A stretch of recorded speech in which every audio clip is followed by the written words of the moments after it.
Welcome again to the U.S. Carburetion Clinic.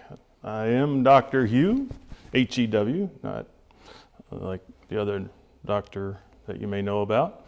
Carburetion is my business, and our business today is we're replaying Tuesday's episode of a basic installation of a motor snorkel on a generator. Oh man, I don't have a motor snorkel. Oh well, I usually keep it in my pocket. But if you've seen it Tuesday, some didn't realize they could actually type in a question while the program was going. So really want to make that clear. There's a section at the bottom of your page that you can type in any question you may have, and we'll try to get to it at that time, or we'll come back to it. We're going to play the video all the way through this time. Last time we were stopping it, but this time we're going to play it all the way through. And again, this is just a basic installation on a Westinghouse generator, but the same principles apply whether it's a wood splitter or pressure washer and even lawnmowers. So without any further ado, we'll go ahead and start the video. Okay, first step on installing the snorkel, because it goes between the air filter and the carburetor, is to remove the air filter assembly. Whatever nuts or bolts are necessary to remove that completely is very helpful. And then in a moment you'll see the face of the carburetor, and there you have it.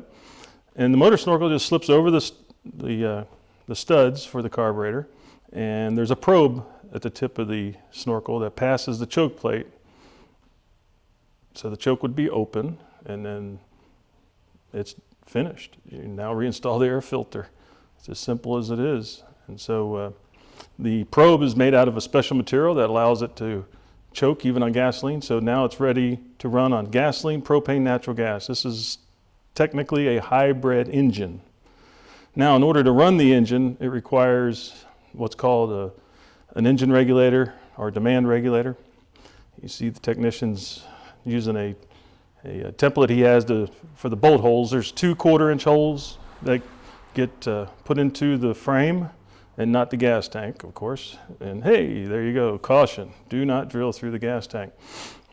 All kinds of issues arise if you do that. So just drill 2 1/4-inch holes, and it doesn't have to be in that spot, it can be in another spot. There's actually a lower mounting plate that can be used with the regulator. So now he's applying the sealant that's applied with the system to what's called the calibrator, also known as load block. Load block's an old term. We pretty much are going to calibrator because it calibrates the engine based on many factors: elevation, engine size, fuel BTU, and so forth. So he's tightening that up, angling it towards the carburetor area when he's finished, and then the piece of hose goes between that and the snorkel, and now the machine is ready to be hooked up to a fuel supply.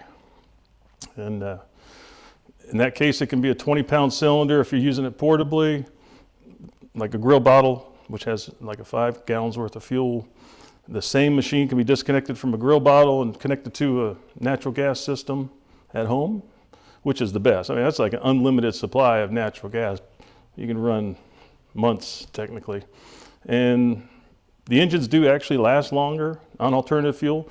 We have a Yamaha in our showroom. We'll probably put it on one of our episodes. It has over 6,000 hours on it, and it was operated strictly on alternative fuel. And we just don't see those kind of numbers with gasoline engines. So we'll show you that. It's actually on the YouTube, now that I think about it, if you want to see it. But I think back then it only had like 3,000 hours on it, so it's double now. So still looking to see if there's any questions during the program. And my producer is saying, nope, nobody has a question. Does my producer want me to talk about anything else before I go? He does. What do you want me to talk about? How about some common questions? Common questions. All right, so since people aren't asking questions, we're going to tell you the questions to ask, okay? One of the common ones is, will running on alternative fuel like gasoline or natural gas harm my engine? I think I just kind of alluded to that a moment ago. It actually increases the longevity of the engine. It runs clean. As a matter of fact, if gasoline came out today, you'd probably have to have a special certificate to even handle it. It's very dangerous. Many people have been injured by the fumes from gasoline. They're very And that's what it does. I mean, it's a very flammable, highly flammable fuel. So I forgot what the question was. What was it? Oh, yeah, will it hurt the engine? No, absolutely not. So that's the answer. It will absolutely not hurt the engine. And again, we have that Yamaha in our showroom that we'll get a shot of one of these times, showing you over 6,000 hours on a single cylinder engine. If you add that up, 3,600 RPM, that's a lot of firing. The other questions, let me see. I made up a saying years ago: the world is full of experts. The trick is to find the one that knows what he's talking about. Some people will tell you you'll lose power on propane. That is not true. As a matter of fact, we've even seen an increase sometimes, not guaranteed that you'll have an increase, but sometimes you'll see an increase if you go to propane over gasoline. Why? Gasoline carburetors have fixed jets. You are using a jet that could be used in Florida or in Colorado. So you can imagine the difference in elevation. And elevation affects air pressure. So without any calibration, it could be running in lean. As a matter of fact, I've heard of I heard of the 15,000 watt generators, the portables. A gentleman told me about looking out his window and seeing the exhaust manifold glowing red down in Florida. Well, that's because he had a set of fixed jets, and that's not good to run an engine that lean on gasoline. So there's many other things like that people have questions about. But we have a question from Nate. A question Nate from wants to know, how efficient is it compared to gasoline? Well, the easy answer is it's basically the same. People will tell you, oh, it's lower in BTU, so you're not going to get as much efficiency out of it.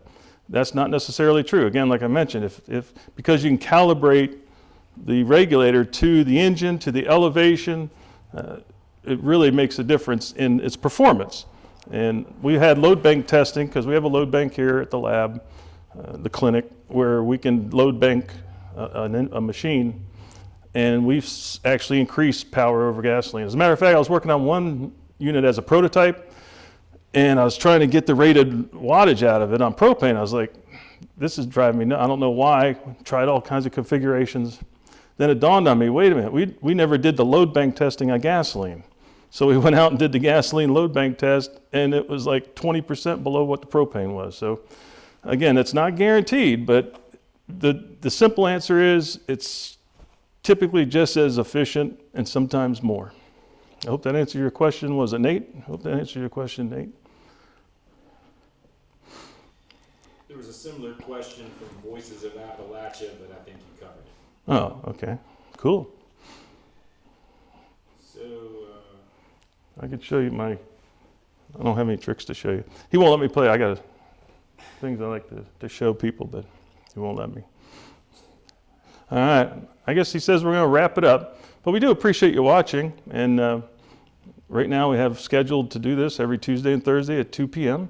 Eastern time. And if you have any questions between those times, feel free to give us a call. There's that. I wish the number would be over there. See, that's a fake sign. It doesn't even really exist.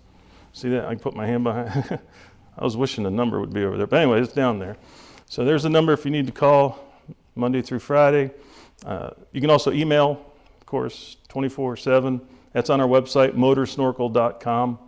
And we'll get back to you as soon as we possibly can. Or join us again Tuesday at 2 o'clock if you want to do your question live and hear your name. That's kind of cool to hear your name on live TV. So thanks again for watching. Again, I'm Dr. Hew, and I look forward to seeing you next week.